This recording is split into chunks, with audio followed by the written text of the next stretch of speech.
নমস্কাৰ বন্ধুসকল, আজি আমি কথা পাতিবলৈ ওলাইছোঁ আই ফিল ইউ নামৰ এডাল বিশেষ ব্ৰেচলেটৰ বিষয়ে। আজি কিছুদিনৰ আগত ইটালীত প্ৰস্তুত কৰি লোৱা হৈছে এই আই ফিল ইউ নামৰ ব্ৰেচলেটডাল। আচলতে এই ব্ৰেচলেটডাল কৰোণা ভাইৰাছৰ সংক্ৰমণৰ পৰা মানুহক সুৰক্ষিত কৰি ৰাখিবৰ বাবে প্ৰস্তুত কৰি লোৱা হৈছে। আপোনালোকে গম পায় যে সামাজিক দূৰত্ব মানি চলাটো এই সময়ত কিমান প্ৰয়োজন, আৰু এই ব্ৰেচলেটডালেও মানুহক সামাজিক দূৰত্ব বজাই ৰখাতে সহায় কৰে। এই ব্ৰেচলেটডাল পিন্ধি ঘূৰি ফুৰা ব্যক্তিজন অন্য এজন মানুহৰ এক নিৰ্দিষ্ট দূৰত্বতকৈ বেছি ওচৰত আহি গ'লে ভাইব্ৰেট কৰিবলৈ ধৰে।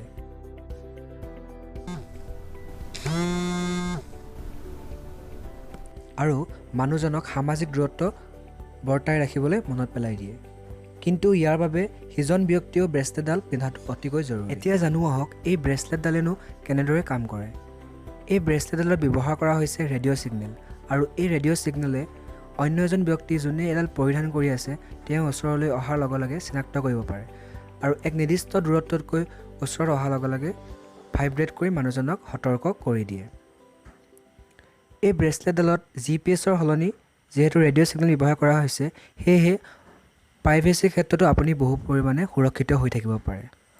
জানিব পৰা মতে ব্ৰেচলেটডালে নিৰ্ণয় কৰা দূৰত্ব বহু এপতকৈ বহু পৰিমাণে সঠিক হয়, আৰু ভৱিষ্যতে তেওঁলোকে এই ব্ৰেচলেটডালৰ লগত টেম্পাৰেচাৰ আৰু অক্সিজেন লেভেল জুখিব পৰাও ব্যৱস্থা কৰিব বুলি জানিব পৰা গৈছে।